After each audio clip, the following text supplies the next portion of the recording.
Why are we stressing? Yeah, he might owe 50 million. Just with those two fights, Canelo and the Pacquiao fight,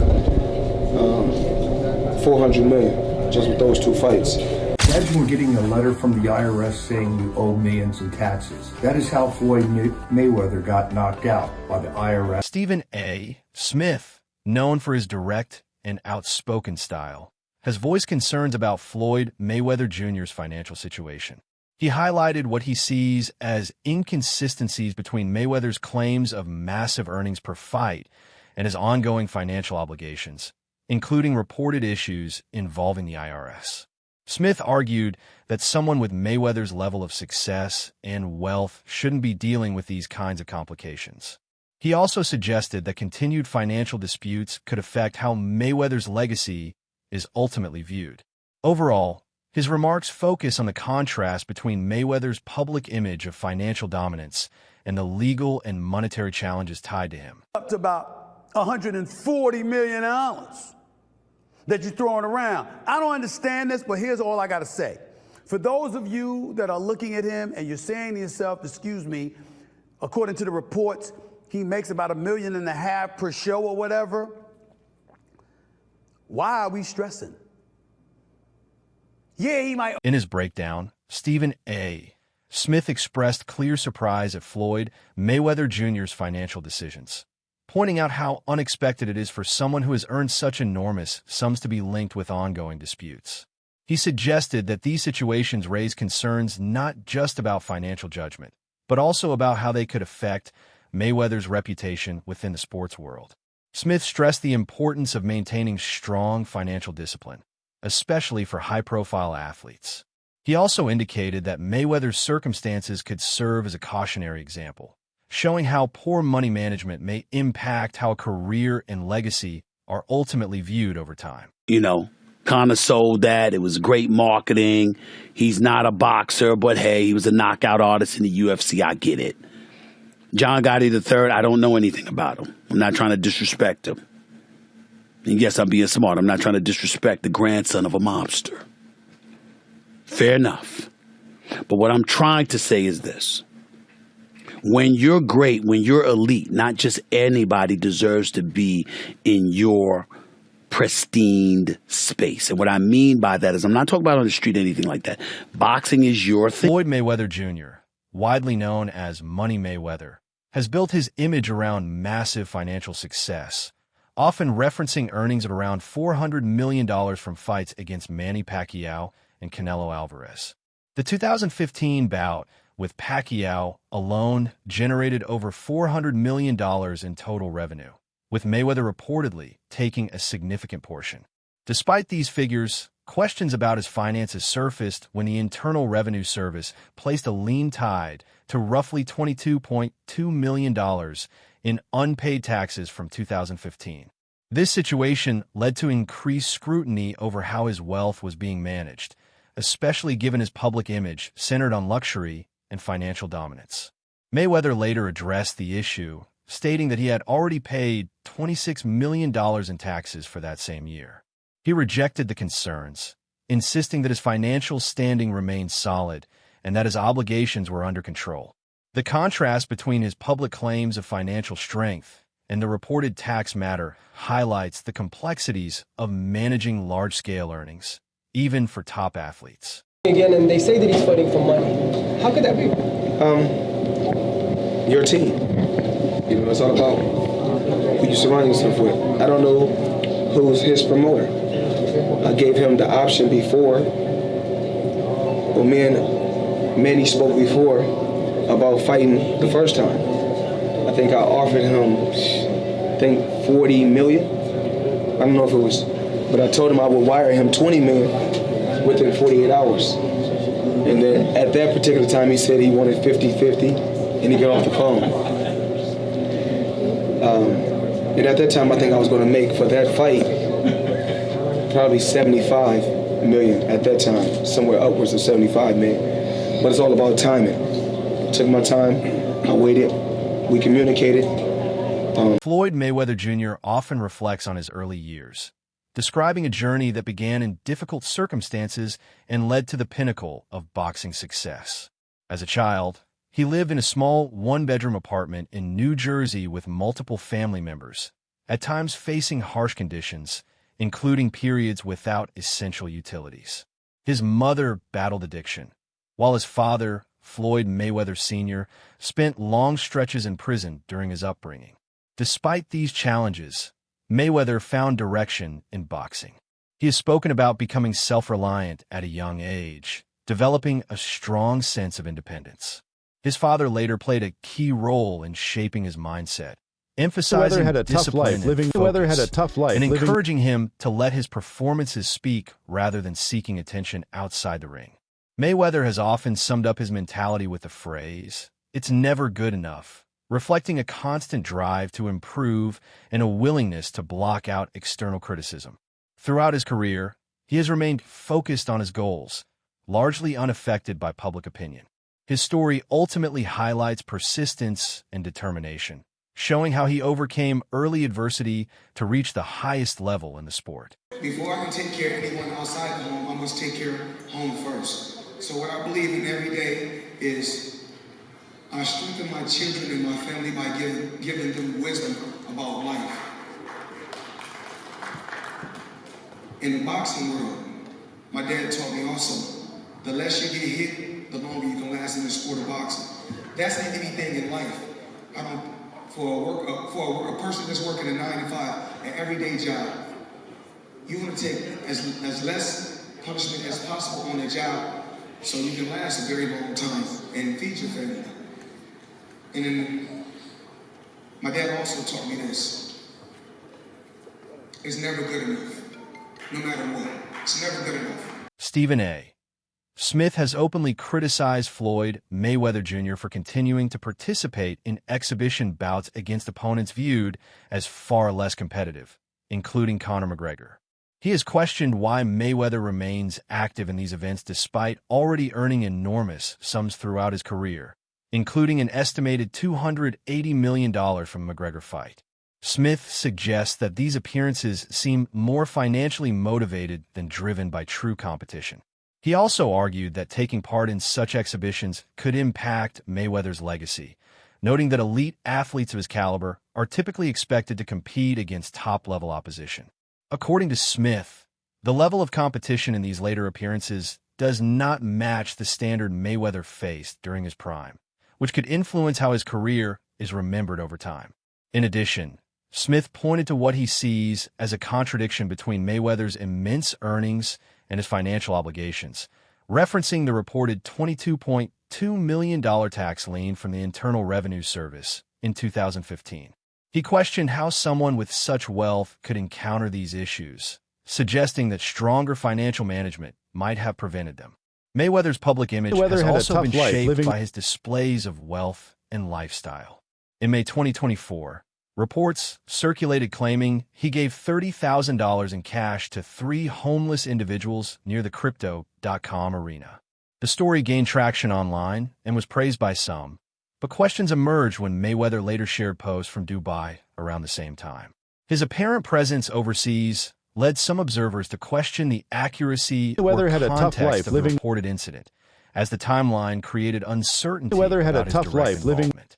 Floyd Mayweather, is he still stuck in Dubai? Is he back in the United States? Because, there's been a lot of contradicting stories coming out about this, but we do have an update of exactly what's going on. And I do think there is some lying involved. I don't know who's lying, but somebody is lying. And that's what we're going to figure out in today's video. By the end of this video, I hope we figure out where Floyd Mayweather is. So on the 2nd of May, TMZ came out with this article. It says Floyd Mayweather gives $30K to a group of homeless men before Clippers game.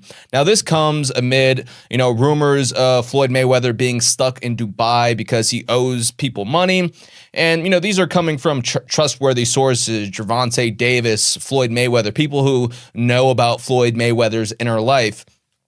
But back to TMZ. So they reported Floyd Mayweather was courtside for last night's pivotal Clippers versus Mavericks game. But before money got to the arena, he was handing it out, blessing 3 homeless men with $30K. Now, there are no pictures. There is no video of this happening, but there is an official TMZ article, and TMZ usually gets it right. TMZ also said, we're told Mayweather began talking to the guys and decided he wanted to help, so he busted out his backpack and blessed each. This situation highlights how complex public perception can become and the challenges high-profile figures face when managing their image.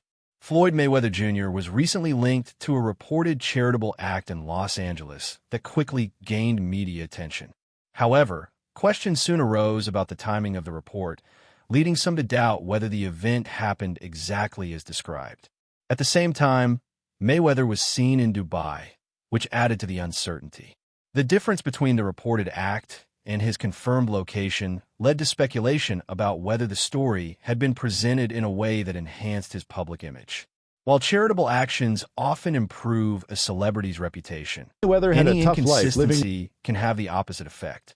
In this case, the gap between the claim and his whereabouts raised concerns about credibility, with some viewing the situation as potentially driven by publicity rather than genuine intent.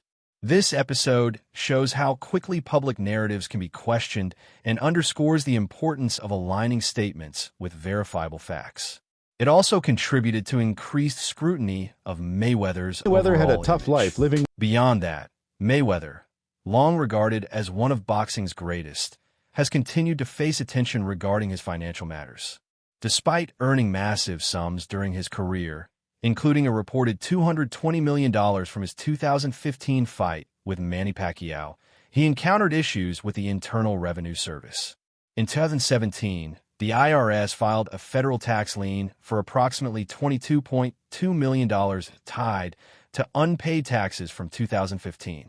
In response, Mayweather requested a delay from the U.S. tax court, asking for more time until after his 2017 bout with Conor McGregor, which was expected to generate significant revenue. He explained that much of his wealth was not readily accessible, making immediate payment difficult. The IRS, however, maintained that his income level indicated he had the ability to meet those obligations. These developments have continued to fuel debate around his financial management, with some questioning whether his spending aligns with long-term stability and how his wealth is structured. Although Mayweather still appears in exhibition events, he has stated that these appearances are driven more by personal interest than financial necessity. But he's just flaunting, as you said, he's flaunting his opulence. He's also flaunting basically his middle finger at the IRS. You cannot do this. No. You will lose. This is one foe you can't outrun or outdance or outsmart or play defense on. You just can't get away with it. You can try for a while, but the clock is just, that meter is just running and running and running, and it's just going straight up. Interest and penalty. Yes. As we speak. Another day just passed, another interest penalty. And I don't get Floyd, because he's so out there with it, as you say, on Instagram. So it's not like he's trying to hide his opulence. He is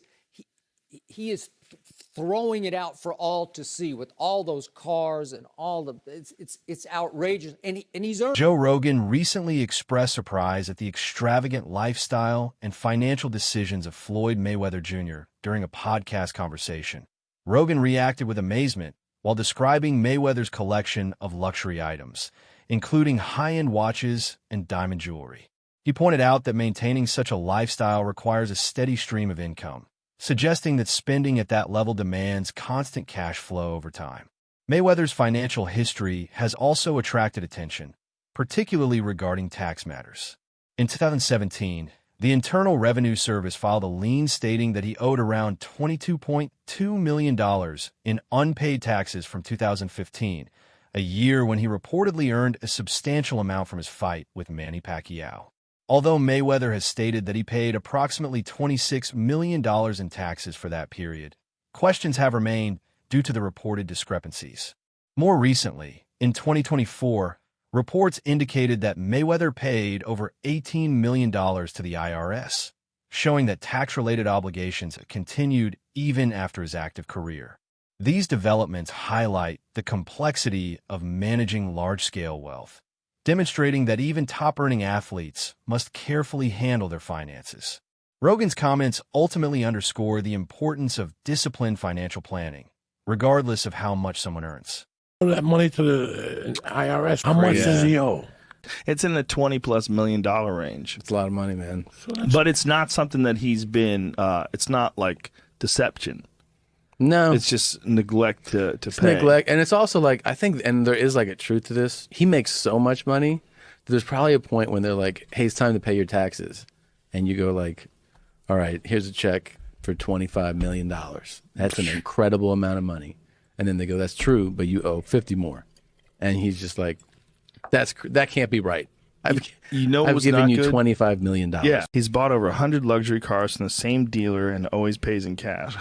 He has $15 million worth of cars. Floyd Mayweather Jr.'s former accountant, Dave Hall, described the boxer as having a very casual approach to large sums of money.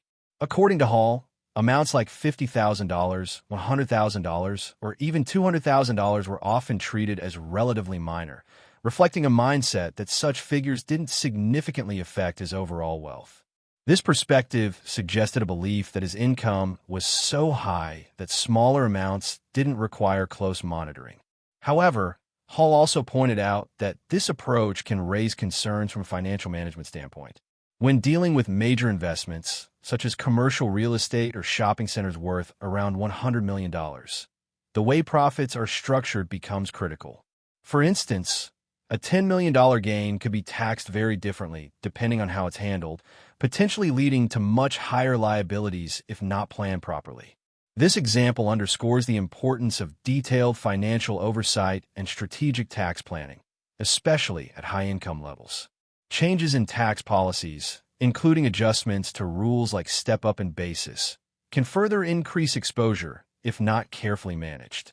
Hall's observations are often cited as a reminder that even substantial wealth requires disciplined planning to maintain long-term financial stability. To do a solo 401k, but you can do solo self-directed 401ks, $20,500 contribution that can go in there from you. You can also have employers. I mean, you get up to 50, I think it's actually $64,000 into those this year. So, I mean, again, large amounts you can get inside of there, which if you got the extra money, then builds up to where you can buy properties. Maybe initially you're just doing loans, but over time you're starting to buy actual assets inside of there, and all that's growing tax-free. Yeah. So do you see any issues coming up front? Any issues coming up, or any challenges, or anything that can affect, tax changes that are coming? Obviously, tax rates are going up, but anything that's, anyone that's listening, that's a real estate investor should be aware of, or? Yeah. The biggest thing that they're talking about is increasing the long-term capital gains rate, getting it back up to ordinary tax. Now, what's being discussed is anything over $1 million transaction. So you'd have many people that are getting into just residences, making 100, 200 grand here or there, $50,000 not going to affect. But for those large investors, obviously that's becoming very concerning, because if you've got a building, big mall or something else, it could be worth, $100 million. All of a sudden you've got a $10 million profit on there that's now going to be taxed at 37 or 40 versus 20 to 24. Huge difference. So that's the biggest one people are keeping their eye on. There are some discussions that the step up in basis would go away with death, that people would no longer be able to get real estate with the step up in basis. But both of these have kind of fizzled. Again, they were part of Build Back Better that President Biden could never get enough support for. And with all the other economic issues that are going on right now, they've basically put it all on hold and said, look, we're not going to make any of these big changes until we can get inflation and some of these other things under control. I saw a thing the other day that I guess it was up to 9.1% inflation.